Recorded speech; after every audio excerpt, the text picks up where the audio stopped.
देश की आज़ादी के लिए जिसने अपना सर्वस्व न्यौछावर कर दिया वे थे सुखदेव थापर। एक ऐसा नाम जो भारतीय स्वतंत्रता संग्राम में स्वर्ण अक्षरों में लिखा गया है। आज हम आपको उस महान क्रांतिकारी की कहानी सुनाने जा रहे हैं जिसने सिर्फ 23 साल की उम्र में हंसते हंसते फांसी को गले लगा लिया। नमस्कार दोस्तों, आप देख रहे हैं हमारे चैनल लर्निंग फॉर मैंस और आज हम बात करेंगे भारत के महान स्वतंत्रता सेनानी सुखदेव थापर के बारे में। अगर आप भी देशभक्ति से जुड़ी ऐसी कहानियां सुनना पसंद करते हैं तो हमारे चैनल को लाइक, शेयर और सब्सक्राइब करना ना भूलें। तो चलिए शुरू करते हैं। इनका पूरा नाम सुखदेव थापर। सुखदेव थापर का जन्म 15 मई 1907 को पंजाब के लुधियाना जिले में हुआ था। बचपन से ही उनके अंदर देशभक्ति की भावना थी।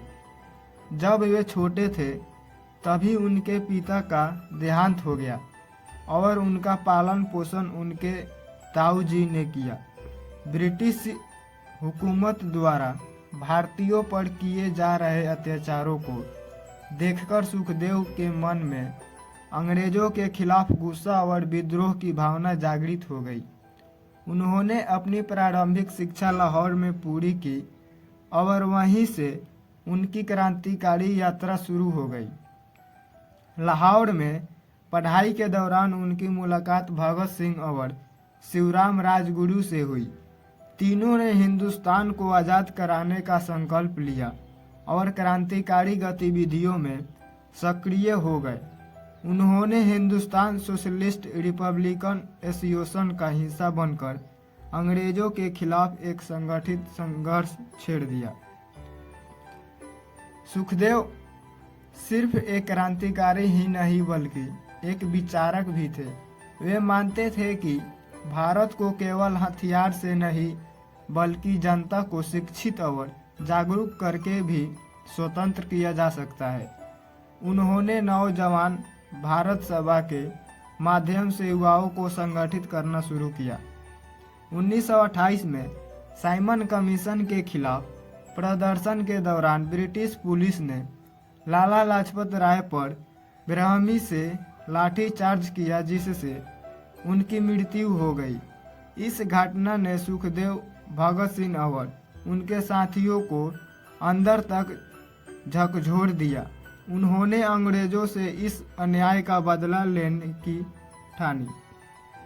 भगत सिंह, राजगुरु और सुखदेव ने मिलकर ब्रिटिश पुलिस अधिकारी जॉन सैंडर्स को मारने की योजना बनाई।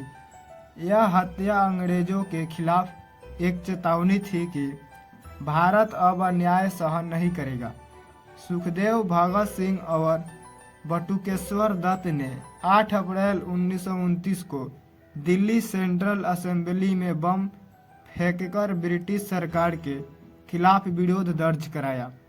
उनका मकसद किसी को नुकसान पहुंचाना नहीं था बल्कि अंग्रेजी शासन को यह संदेश देना था कि भारत अब गुलामी की बेड़ियों को तोड़ने के लिए तैयार है।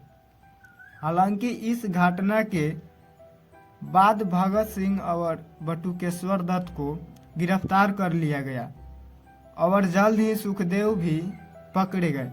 सुखदेव, भगत सिंह और राजगुरु पर लाहौर षड्यंत्र केस चलाया गया। इस मुकदमे में उन्हें फांसी की सजा सुनाई गई। अंग्रेजों को लगा कि फांसी की सजा देकर वे क्रांति की आग को बुझा देंगे, लेकिन हुआ इसका उल्टा। सुखदेव और उनके साथियों ने अपनी सजा को हंसते हंसते स्वीकार किया। फांसी से पहले सुखदेव ने अपने परिवार को लिखा था, माँ, मुझे गर्व है कि मैं मातृभूमि के लिए बलिदान देने जा रहा हूँ। मेरी शहादत से भारत की आज़ादी और करीब आ जाएगी। 23 मार्च 1931 की रात 7:30 बजे लाहौर सेंट्रल जेल में सुखदेव, भगत सिंह और राजगुरु को फांसी दे दी गई।